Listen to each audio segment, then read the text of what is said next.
Bonjour Benjamin Griveaux. Bonjour. Merci d'être avec nous ce matin. La crise aurait pu être évitée, a dit hier soir Nicolas Hulot sur France 2 dans l'émission Politique. Il faut un meilleur accompagnement social. Il a raison ? Je crois que la crise que nous vivons, ou en tout cas le mouvement dit des Gilets jaunes, est plus profond que le seul sujet des carburants. Et quand on entend des personnes dont la grande majorité est sincère et dit des choses sur le carburant, ils disent aussi beaucoup de choses sur l'abandon de certains services publics, sur la difficulté de boucler les fins de mois, d'être dans le rouge le 15 du mois à la banque, sur la difficulté de se loger. Donc vous trouvez et que c'est pas légitime ? Uniquement sur la question des carburants. Vous trouvez que c'est légitime ? Vous êtes comme 77% des Français, vous soutenez les Gilets jaunes ? Je trouve qu'il serait réducteur de penser que ça n'est que le carburant. Et je vais vous dire, personne n'est aveugle et tout le monde est bien conscient de la situation qui est celle dans laquelle Emmanuel Macron a été élu président de la République, où 2/3 de nos concitoyens ont rejeté et ont éliminé du premier tour les deux partis qui avaient dirigé le pays pendant 40 ans. C'est aussi un signal dont on tient compte, et c'est aussi un signal dont on a tenu compte la semaine dernière avec les annonces qui ont été faites par le Premier ministre et celles qui seront faites la semaine prochaine par le Président de la République. Mais une fois qu'on a dit cela, que vous comprenez, que vous êtes en phase, que Emmanuel Macron a été élu sur ce terreau, qu'est-ce que vous répondez ? Puisqu'aujourd'hui, je le répète, 77% des Français, on l'entendait dans le journal, soutiennent ce mouvement qui vous combat, qui est en colère contre vos mesures. Nous répondons qu'il ne faut jamais opposer le combat écologique, qui est un bon combat, et la justice sociale. C'est ce que nous avons fait la semaine dernière en présentant des mesures dont on peut les rappeler. La surprime, qui va jusqu'à 4 000 € pour l'achat d'un véhicule moins polluant. Je peux vous dire quelque chose là-dessus ? Le chèque énergie, si je peux simplement le dire, parce que vous savez quoi, le chèque énergie, il y a 3 600 000 Français qui devraient en bénéficier. Il y en a 560 000 qui ne l'ont pas demandé. C'est 150 €. Ce que je veux dire, ce n'est pas la panacée de Jeff Wittenberg, 150 €. Mais quand on est à 10 € près pour boucler les fins de mois, 150 €, ça ne suffit pas. La bonne nouvelle, Monsieur Griveaux.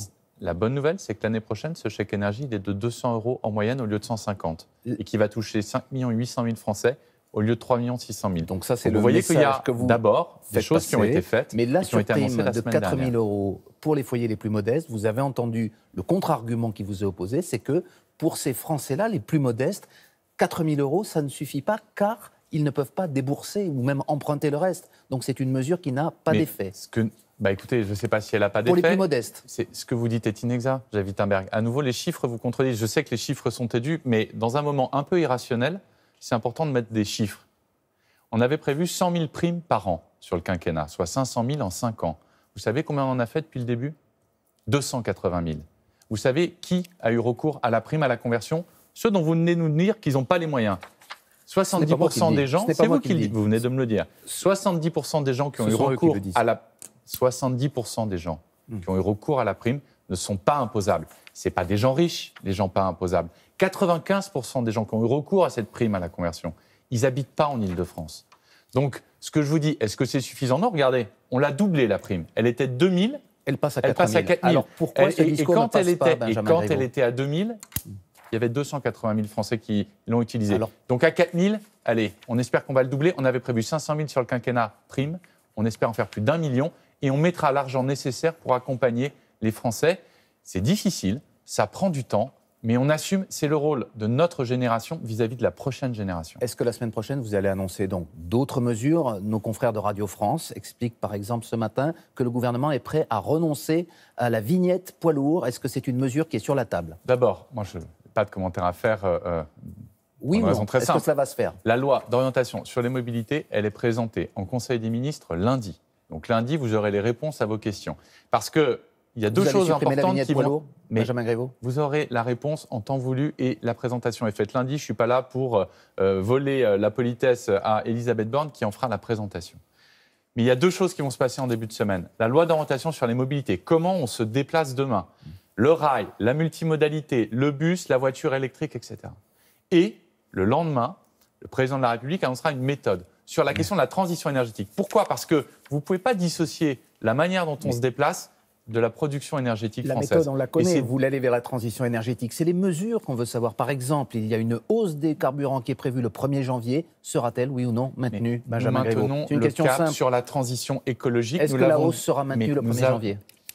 À nouveau, on peut rentrer dans les sujets par le petit bout de la lorgnette. On peut pas le petit bout de la lorgnette pour ceux qui payent leur carburant. Ce que je vous dis, c'est que c'est le petit bout de la lorgnette sur un sujet central de santé publique, de santé environnementale et d'état de la planète. On ne peut pas avoir des gens qui, la larme à l'œil, nous disent quand Nicolas Hulot s'en va, c'est terrible, et se contrefoutre, pardon du terme, de la question de la fonte des glaces, de la question que le pic du Midi n'y ait pas eu des températures inférieures à 0 3 mois cette année, que le lac d'Annecy ait perdu 1 mètre, et dire on balaye ça du revers de la main. C'est parce qu'on est en train de vous dire l'essence de 3 centimes que le lac d'Annecy va remonter. Je suis sûr d'une chose, c'est que la fiscalité environnementale, la fiscalité écologique nous permet d'aller vers cette transition. Il faut l'assumer, c'est difficile. C'est facile d'être populaire en promettant qu'on fera des chèques carburant. Ça, c'est ce que font les Républicains. Et donc, on met le porte-monnaie des Français dans la main des pétromonarchies du Golfe. Ça n'est pas notre choix pour des questions d'indépendance énergétique et de responsabilité environnementale envers nos enfants. Ces choix-là n'auraient jamais dû être reportés aussi longtemps. Ils l'ont été trop longtemps par les précédentes majorités. Nous, on assume. C'est difficile et c'est pour ça qu'on accompagne nos compatriotes. Est-ce que vous êtes inquiet, Benjamin Griveaux, dans la manifestation de demain à Paris? Plusieurs milliers, peut-être plusieurs dizaines de milliers de gilets jaunes, comme on les appelle, vont venir sur le Champ de Mars ou peut-être ailleurs. On sent une certaine fébrilité à la tête des forces de l'ordre. Il n'y a pas de fébrilité, mais enfin, vous savez, il y a beaucoup de nos policiers et de nos gendarmes. En une semaine, il y a plus de policiers et de gendarmes qui ont été blessés que pendant les 3 mois de Notre-Dame-des-Landes. Comment vous l'expliquez? Comment vous expliquez justement ces débordements? Parce que vous avez des manifestations qui n'ont pas été déclarées, où il s'est passé des drames humains. Il y a cette dame qui a perdu la vie en Savoie, cette manifestante, sur un site qui n'était pas déclaré. Donc moi, j'invite à ce qu'on déclare les manifestations. Et puis après, il faut se conformer aux règles et aux droits. C'est aussi simple que cela. Personne n'est hors la loi dans le pays. Personne. Et donc on se conforme aux règles. Et quand je vois que hier circulent les adresses personnelles de parlementaires de La République En Marche, les adresses des familles de La République En Marche, ça me rappelle des heures sombres de l'histoire. Ce n'est pas l'immense majorité des Gilets jaunes dont je sais la sincérité, mais ce sont des petits groupes factieux à qui on offre, je vous le dis sur vos antennes, beaucoup le micro, beaucoup trop à mon goût, et qui, ceux-là, marquent d'une croix les portes de nos parlementaires pour appeler à quoi? À de la violence? Mais vous dites que les Gilets jaunes sont manipulés par ces personnages? Ce que je vous dis, c'est que vous avez une petite minorité Mmh. extrêmement politisée à qui on offre volontiers le micro et que ceux-là, ils n'ont pas leur place dans les manifestations. Ceux-là, ils vont chercher la confrontation, la violence. Et je sais que l'immense majorité des Gilets jaunes, ils ne sont pas dans cet état d'esprit de violence. Ils sont en colère, on les entend, mais ils ne sont pas violents.